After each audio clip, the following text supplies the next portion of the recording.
Heyo everybody, Haku here with my HaQ&A number 3 or 4? Something like that. I don't even know if I'll keep numbering them, I'm just doing them weekly. I'll probably have to number them to keep them in order somehow. Sorry, got off on a real early tangent. But I'm going to be reading some of your questions and comments and giving you the more personal answer face-to-face, so to speak. I don't think I've had time to answer quite all of these in the actual comments yet, but I will get to them if I haven't already. And let's see if there's any ones worth putting in the video. But not that they're not all worth putting in the video. But before I want to say what we'll probably have. I feel like we may have a little bit of One Piece, but this will likely be mostly The Walking Dead and Tower of God. So yeah, let's get into this. Gonna have a lot in the beginning about Tower of God or The Walking Dead because of that finale. Nebraska PL is saying that they do personally think that Negan's portrayed very well by Jeffrey Dean Morgan and the Walking Dead writers, and as far as I've watched, most people really find him frightening and psychotic. I do respect your decision, however, and hope you find him portrayed the way you would like him to be, as he is here to stay. Yeah, I agree and I disagree because, like I've said, I like Jeffrey Dean Morgan and I liked his acting. I don't think the portrayal was where it needed to be. It was good, it just wasn't quite where it needed to be for me. I disagree, but I still love the show. Well, I kind of agree in a way. Frightening and psychotic, yes, a little. I want to see it more outgoing. Not overacted or anything, but a little bit. I want a little bit more emotion. So, yeah. I definitely have mixed feelings on his portrayal so far. I don't think it's like, oh, it's so bad, but I don't really think it's really good either. It's one of those things where I'm really on the fence. Future Guy 2045, somebody who's commented a bit. This is the worst possible decision the writers could have made. This ridiculous cliffhanger completely takes away all the impact and momentum from one of the most iconic and epic scenes in the Walking Dead series. As soon as it went to a first-person shot, I felt all the excitement that had been built up throughout the episode immediately disappear, like air out of a balloon. I've never been this disappointed with the show and AMC before, and even if they do make an amazing Season 7 premiere with the full death scene, it won't make up for it. Plus, the damage is already done. I've lost all excitement for this scene. Plus, it's inevitable that the death will be leaked and spoiled before the Season 7 premiere airs. What on earth will they do about the Comic-Con trailer? What can they show in it? I always look forward to an awesome trailer to help me tide over, but I doubt we'll be getting that. Frowny face. That was dramatic readings with Haku. But seriously, I wanted to add this full sort of long comment in because I think it really encapsulated what fans think. Like, point by point, it does take away the impact and momentum. It takes one of the most epic and iconic scenes and it just shits all over it. And for me watching, personally, I can relate because when it went to the first-person shot, I was like, oh, please, dear God, let there be more after it showing who it was. But no, as soon as it faded to black and ended there and The Talking Dead came on, I wasn't upset, I wasn't mad. The first things out of my mouth, I was just like, oh, well, that's disappointing. And that's what my family that I watch it with, they're like, yeah, it's pretty disappointing too. My sister still likes the finale, but I don't know how, personally. But, yeah, I don't know. I was disappointed, and pretty much everybody else I've seen is disappointed. Even if you liked it, and there were definitely parts I absolutely loved, I was still disappointed overall. What else was it in there? The damage is definitely already done. Even with a great Season 7 premiere, this really did ruin my personal excitement for Season 7. It just, I don't know, I feel like this tainted the series as a whole. This really tainted Season 6, and it also sort of, it makes me think that they're way off track and they're going to have to start the beginning of Season 7 trying to get back on track. So, it really hurts the whole series, in my opinion. And lastly, the Comic-Con trailer thing. I totally agree, because now they can't show us a decent trailer without ruining it. They just can't. They can't show us anything anything important without spoiling it. So they're either gonna have to mislead us, or it's just gonna be bad. Just gonna be really bad. Yodazuya, White Bear Beppo, again, comments pretty often. Great viewer of mine. I really appreciate all the comments of you viewers that comment a lot. You rankers, that was what we called the subscribers. Trying to find good words. But he said, I don't read the comics, but I got spoiled on who was killed. So I read issue number 100 to see how Negan was portrayed. Personally, I like the actor's voice and the way he presents himself, but he doesn't resemble Negan in the sense that he doesn't look buff. But it's whatever to me. Yeah, he doesn't look buff, but I do think he looks quite a bit like Negan. And I'm with you. I like it, but I think it should be more. So yeah, it's one of those things where I agree and disagree. I do like the portrayal, but I think it's like it's Negan on horse tranquilizers. It's not it's pretty I don't know. It's just too low key. I don't know. Thank you to all the people like Adam LeBlanc and Marok Infotube who are wishing me good things and saying, good job, bro, good vid. Thank you guys. I really enjoy that. Kevin Carter said, I think the Shinsu in the tower turns red, not just around him. Well, I mean, it has to be in some in some area around him, or else the whole tower would be red. I mean, like the floor around him, whether around him is miles or just an aura, it just turns red around him. And him, we're talking about Enryu, of course, from Tower of God. Juice Juzol, I haven't answered this one in the comments yet, but they said, do you have any theory on why Pobedao Gustang helped Bomb on the workshop battle? To me, I didn't really see it as helping him. He just sort of kept the game fair. And really, he said he kept the game fair. And he also said he was curious that about like what the thorn would be like in the hands of an irregular. So I think three things. It's curiosity. He's a scientist and he wanted to see what the thorn would be like with Bomb. He wanted to keep the game fair, and also he's one of the members of the 10 families. He wanted to screw with FUG's day, of course. So I think those three reasons are probably why. Just the simple stuff like that. Not anything deep like he's working for FUG or anything. I just think that he was curious and he wanted it to be fair. Dieris 01 said, question, can you show us the manga and block things, certain parts of the monsters? This is about Monster Musume, but I'm bringing it up because it's like to do with any of my other manga live reactions or anything. I don't show it because, one, because of copyright, two, because it would be a lot more difficult with the video, just editing it. It would take a lot longer and everything. It may be something I'd consider doing it at some point, but at this point I do think if I'm just reacting to it and you're watching for my reaction, that's fine and good. But if I'm putting every single image up there and you're watching to read the manga from the video, then on my part, that becomes sort of content theft of the manga because I'm not giving you a reason to go read it yourself. So me personally, I just think it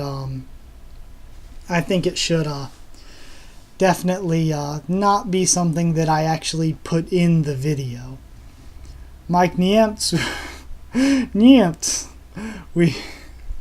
I'm terrible at pronouncing things.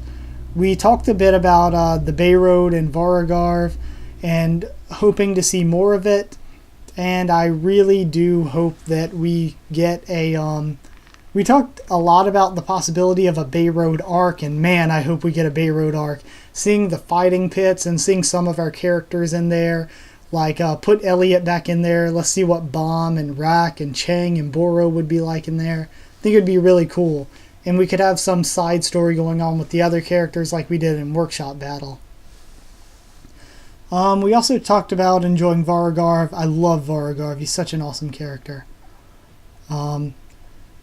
Abel Fej, or Fej, sorry if I pronounced it wrong. Nice video, Haku. Could you do a video of your favorite characters, talking about Tower of God? And yeah, I'll be doing top 25 favorite Tower of God characters next Monday and Tuesday. I'll be doing 25 through 11 on Monday and then the top 10 on Tuesday, like I did with ARCs this week. Matthew Addison, good points, too much evidence to suggest that the Zahard Empire is evil or corrupt at the very least. At the very least, not sure whether the corruption is coming from those at the top of the empire. Yeah.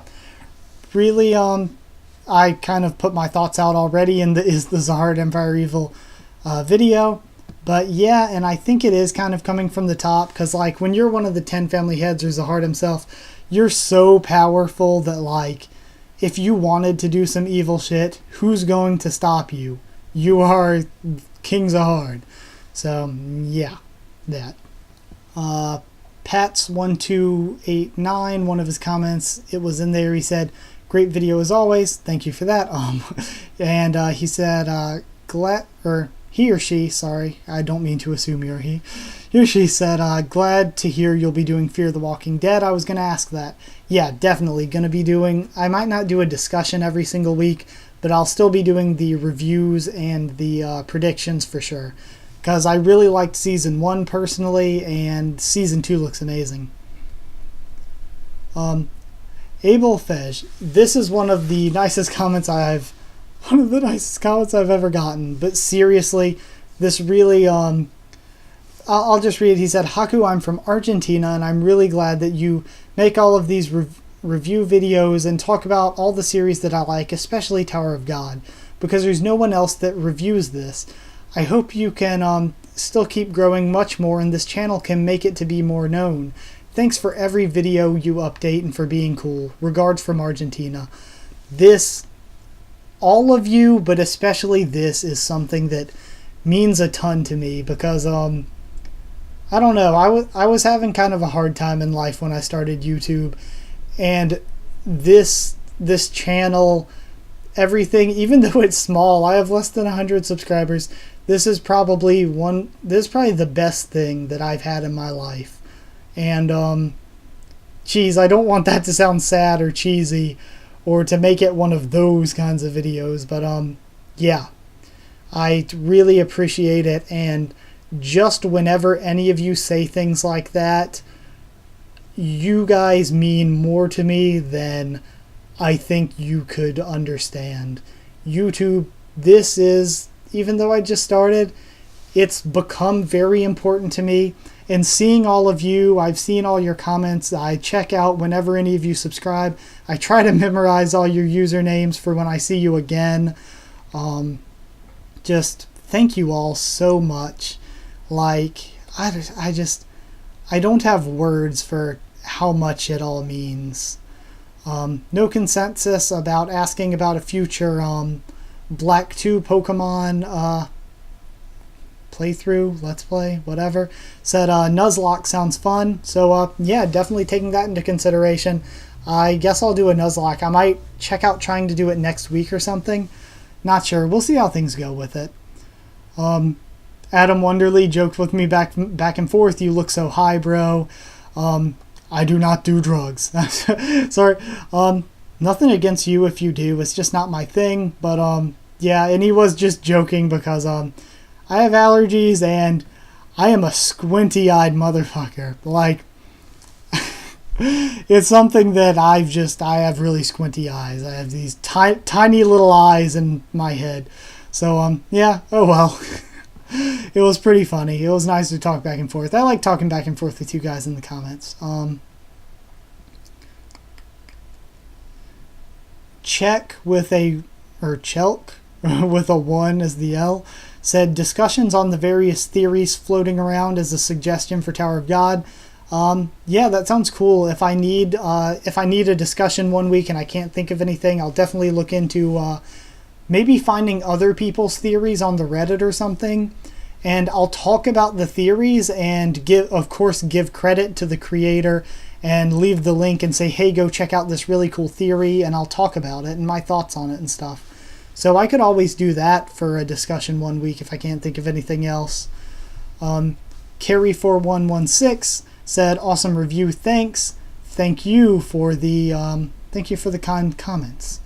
Pats1289 again saying great review. And I love how in-depth you break everything down. Thank you, man. And the rest of this. I love how in-depth you break everything down. I generally watch the episode 2 or 3 times before the next episode, but you make me watch again in case I miss something. Thank you so much. Again, this is like that other comment, whenever even when you say something simple, even when it's not praising me, even when it's a kind criticism or just anything talking about it, I just love these comments. You guys are so wonderful. I appreciate you more than you know. You guys are awesome. Don't want to go on too much longer, so I'm going to try to hurry up and get through the rest of these. TYRIVZZ said, Hi, just suggesting you could review Tower of God Season 1 and provide your opinion on the whole season or on each arc or chapter to fill the 2 weeks, or use it as another video to do weekly. I may do this at some point in the future, but I definitely do think it's a great suggestion. I definitely think I should do it in the future, but I don't think I'm going to do it in the next 2 weeks that I know of. That can always change, though. And they also said thanks. I'd really appreciate that, as you were one of the few reviewers on Tower of God. Thank you again for that. I love that you appreciate my videos. Sebastian Garcia saying about the last Tower of God chapter that he thinks it's a good chapter. I agree. Good chapter. Enjoyed it. No Consensus once again said, I think the whole Hwa-Ryun and Khun situation was meant to highlight how far their relationship has come. Khun never really trusted Hwa-Ryun, but over time has come to trust her more. But still suspected her as she was from FUG, but I think this is the first time Khun fully trusted her. That's a really great way to look at it, and I'm really glad that you brought that up. I didn't really think about it like that at first, and you're definitely right, but even so, it does seem kind of odd to me that she wouldn't just say it herself. Chelk with, I'm sorry, or Cheek with the one in it. Sorry for the mispronunciation of these. Says, I hope SIU has Bomb complete his revolution. That'd be cool. I'm not really strongly opinionated either way. I'll be fine if he doesn't do it. I think Bomb gets enough power-ups. We don't need to keep giving him power-ups. But, yeah, I think it'd be good to see it. Mike Niemts again said, since you mentioned her, what are your thoughts on when we'll see Andrasi or the other teams again? Personally, Andrasi is my top 5 favorite characters in Tower of God, so I'd love to see her return to the main cast. That's a really good question. I also like Andrasi. Not that much, but I do really like the character. I hadn't put much thought into it. The 43rd floor is a huge possibility, but maybe not until after that. But as for Team Novik, I'm really hoping we'll see them again much sooner, because I'm surprised they haven't returned already. Where the hell did they go? They were supposed to be meeting us. What the hell? And even if they're not supposed to be meeting us, they're supposed to be following Kasano. So, where the hell are they? Lucy says, do you think Bomb is going to fight White again in the new arc? And like that Kasano and Traveler plus Rachel, are they even a match for Bomb right now? He's still going to get stronger after finishing the Rice Pot training. Yeah, I think he's maybe going to fight White again, or maybe there will be a new, bigger enemy. And that and Kasano, Traveler, and Rachel, they do need some new teammates, because I do think that they're kind of weak right now. Yurizuya, White Bear Beppo, Dunsparce Greatness. Yes, Dunsparce for life. But he said his 3 favorite types right now of Pokemon are Grass Dragon and Normal. Thanks for letting me know. I love to see all of your comments. So, really cool. And I think that was it. Dunsparce for life. Yeah, I think those were all the comments. This was a pretty long one, so I thank you guys a ton for watching, and I will bring this back next week. So like if you did like the video, comment down there if you have anything else to say. Subscribe if you want to see a ton more stuff. A lot more on the channel. Check it out and subscribe if you want. And follow on Twitter. I tweet out whenever I'm posting a new video or if anything's pushed back. I thank you all so very much for watching, and I will see you all next time.